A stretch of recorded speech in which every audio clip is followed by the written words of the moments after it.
करना। तो जिनकी यहाँ संपदा की कमी होती है, वैभव की कमी होती है, लक्ष्मी की कमी होती है, प्रतिष्ठा की कमी होती है, धन की कमी होती है, उसके लिए गुड़, चावल, लाल फूल और लाल मिर्ची के 11 दाने पानी के कलश में तांबे के लोटे में लेकर हाथ को ऊंचा कर कर नेत्र, नासिका, वक्षस्थल के सम्मुख में जो सूर्य नारायण को अर्घ देता है, जल चढ़ाता है, पर जो सूर्य को अर्घ रविवार के दिन दे देता है, अगले रविवार तक पैसे की आवक आना प्रारंभ हो जाता है। महापुराण की कथा कहती है, जब हम सूर्य को अर्घ देते हैं, सूर्य को जल चढ़ाते हैं, वो पानी जब पृथ्वी पर गिरता है, उसके छींटे हमारे शरीर पर लगते हैं, तो वो श्रेष्ठता का भाव निर्मित करते हैं, वो गलत नहीं हो सकती। श्री शिवाय नमस्तुभ्यम, सब बोलिए एक बार जमकर, श्री शिवाय नमस्तुभ्यम।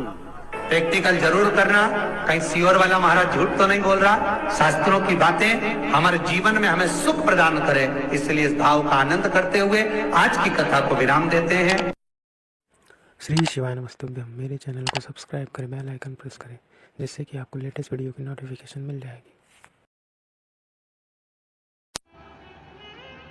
अब एक बात सावधानी से सुनिएगा, शायद शिव महापुराण के माध्यम से अभी तक ये बात सामने नहीं आई, पर शिव पंचायत कथा में आ रही है। जितने आस्था चैनल पर कथा सुन रहे हो, जितने फेसबुक और यूट्यूब पर सुन रहे हो, और जितने इस छत्तीसगढ़ की पावन धरा पर बैठकर सुन रहे हो, बहुत सावधानी से सुनना। एक प्रश्न हमारे भीतर खड़ा होता है, जब हम सूर्य नारायण भगवान को अर्घ देते हैं, जल चढ़ाते हैं, तो वो जल पृथ्वी पर जब गिरता है तो उसके छींटे हमारे शरीर पर लगते हैं, क्या वो ठीक है? क्या वो श्रेष्ठ है? तो शिव महापुराण की कथा कहती है, जब हम सूर्य को अर्घ देते हैं, सूर्य को जल चढ़ाते हैं, वो पानी जब पृथ्वी पर गिरता है, उसके छींटे हमारे शरीर पर लगते हैं, तो वो श्रेष्ठता का भाव निर्मित करते हैं, वो गलत नहीं हो सकता। कारण अब वो भी समझ लीजिए।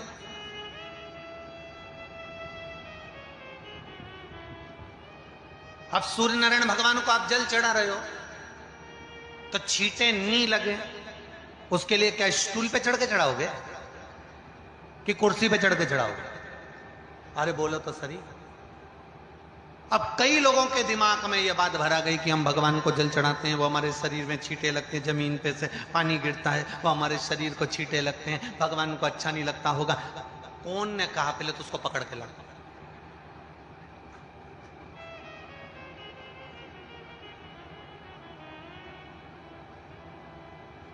क्योंकि मेरे राम जी महाराज, मेरे भगवान कृष्ण, बड़े बड़े संत, साधु, सन्यासी, तपस्वी, साधक, उपासक जितने भी हुए, जिन्होंने सूर्य की आराधना करी, इन्होंने टेबल पे चढ़कर या कुर्सी पे चढ़कर जल नहीं चढ़ाया, इन्होंने पृथ्वी पर खड़े होकर ही, क्योंकि पृथ्वी तत्व के देव हैं शिव। जब हम मृत्यु लोक पर खड़े होकर, पृथ्वी पर खड़े होकर भगवान शंकर का भाग पृथ्वी तत्व को धारण कर कर जल को हाथ में लेकर जब समर्पित करते हैं, और जो जल नीचे गिरता है वो शरीर पर अगर लगता है तो हमको उसका आशीर्वाद ही प्राप्त होता है, दोष नहीं लगता। पर लोगों ने इसको विपरीत कर दिया। कि कौन ने विपरीत करा? कई लोगों ने इसको विपरीत कर दिया। कौन ने विपरीत करा? तो जो दूसरे धर्म के लोग होते हैं, जिनको हिंदू धर्म से नफरत होती है और जो हिंदू धर्म की पूजन, सेवा, अर्चना को समाप्त करना चाहते हैं, वो धीरे धीरे धीरे धीरे कहने लगे कि सूर्य को जल चढ़ाओगे तो शरीर में लगेगा, शरीर में लगेगा तो दोष लगेगा। इसको कह कहकर घर घर में सूर्य को जल चढ़ाना लोगों ने बंद कर दिया कि आप जल चढ़ाएंगे तो दोष लगेगा, शरीर पे छींटा लगेगा, शरीर को ऐसा लगेगा। ये दोष नहीं है। कितनी सुंदर बात है महाराज। सूर्य नारायण भगवान को जब जल चढ़ाया जाता है, हाथ सिर से 8 इंच की दूरी पर होना चाहिए। जम के बोलिए, सिर से कितना ऊंचा होना चाहिए? 8 इंच ऊपर अपना हाथ होना चाहिए मस्तक से सूर्य को जल चढ़ाते समय। और ना चांदी का, ना स्टील का, ना लोहे का, ना प्लास्टिक का, ना कांच का, न सोने का कोई बर्तन, न कांसे का, न एल्युमिनियम का, न पीतल का, केवल एक पात्र होना चाहिए, वो है तांबे का। काय का पात्र होना चाहिए? तांबे का पात्र। और सूर्य नारायण भगवान को जब 8 इंच ऊपर तुम्हारा हस्त है, और जब हम सूर्य को जल चढ़ा रहे हैं, कैसे जल चढ़ाना है वो भी समझ लीजिए। अगर कोई कैंसर का मरीज है, जिसके चेस्ट में कैंसर आ गया हो, लेफ्ट में राइट में कहीं पर कैंसर आ गया हो, या कोई गठान आ गई हो, तो महाराज आप जल चढ़ाते समय उस जल की धार को सूर्य भगवान को जब चढ़ा रहे हो, तो धार आपकी गठान की ओर जाना चाहिए, जिससे सूर्य की किरण उस जल में से आपके उस स्थान पर पड़े, उस जगह पर पड़े जहां पर गठान है। महाराज आप लगातार जल तो चढ़ाना चालू करो, अच्छे अच्छे डॉक्टर फेल हो जाएंगे और कह देंगे गठन ठीक हो गया। आपका लीवर और किडनी गड़बड़ कर रहा है, आप प्रतिदिन आपका स्वास्थ्य गड़बड़ रहता है, आप प्रतिदिन ये ज्योतिष शास्त्र के अंतर्गत, रत्न शास्त्र के अंतर्गत, ये रत्न शास्त्र, ज्योतिष शास्त्र, रंग शास्त्र जो हमारे यहाँ है, रंगों के हिसाब से ये जितने रत्न होते हैं, माणिक हुआ, मोती हुआ, नीलम हुआ, मूंगा हुआ, पुखराज हुआ, ये क्यों कहते हैं ये पीला है, ये सफेद है, ये नीला है, ये लाल है, इसको शरीर में क्यों पहनाते हैं? उसका कारण होता है कि जब शरीर में पहनते हैं, सूर्य की किरण उसमें पड़ती है, हमारे शरीर पर वो कलर का इफेक्ट पड़ता है, उस कलर को शरीर पर लगता है, और शरीर पर लगता है तो हमारा शरीर धीरे धीरे, हमारी जो इंद्रियां हैं वो सही होने लगती हैं, काम सही होने लगता है। तो आप कहते हो ना, सब मैं कौन सा नक पहनूं, मैं कौन सा मोती पहनूं, मैं कौन सा पुखराज पहनूं, मैं कौन सा नीलम पहनूं, वो ज्योतिष शास्त्र के अंतर्गत, रत्न शास्त्र के अंतर्गत जितने रत्न हम पहनते हैं, ये केवल उस किरण के लिए ही तो पहनते हैं कि जो सूर्य की किरण मिले, उस किरण का प्रभाव हमारे शरीर पर पड़े। तो इन सबसे अच्छा है कि सुबह शंकर भगवान का नाम लो, तांबा का लोटा में जल भरो, 8 इंच ऊपर।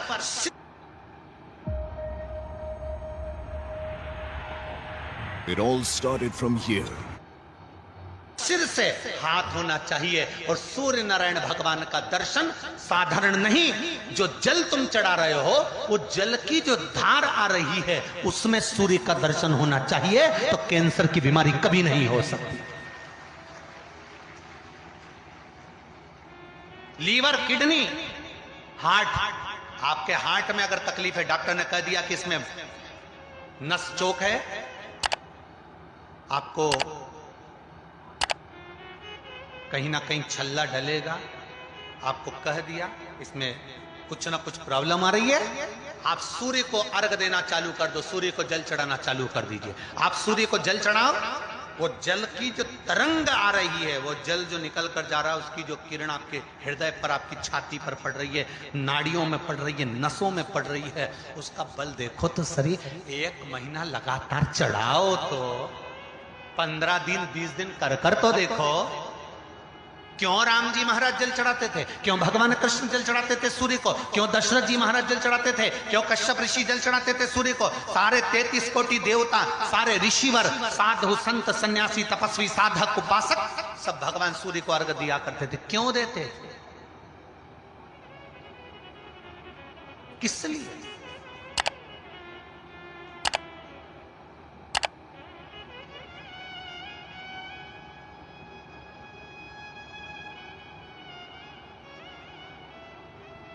सूर्य नारायण भगवान को जल चढ़ाते समय आपके पंजों की एड़ी ऊंची नहीं होना चाहिए, ध्यान दीजिएगा। आपका पंजा पांव का पूरा की पूरा जमा होना चाहिए भूमि पर। हाथ कितने इंच ऊपर? 8 इंच ऊपर होना चाहिए। जल जो गिरे, सूर्य की किरण, सूर्य का दर्शन उस जल की रोशनी में करना चाहिए। क्या होगा उससे? जिस बच्चे को आंख में चश्मा लगा हो, मोटे से मोटा चश्मा लगा हो, छूट नहीं रहा हो, तो थोड़े दिन उसको सूर्य का अर्घ चढ़वाना चालू कर दो और जल में से सूर्य का दर्शन कराना चालू कर दो। सूर्य का दर्शन जल में। 2 महीना 2.5 महीना बहुत है, आंख की रोशनी बढ़ जाएगी, चश्मा हट जाएगा। आप कर देखिए। अब एक प्रश्न और खड़ा होता, सूर्य को अर्घ देने। गुरुजी पंचदेव पंचायत में सूर्य नारायण भगवान शंकर की पंचायत में हैं।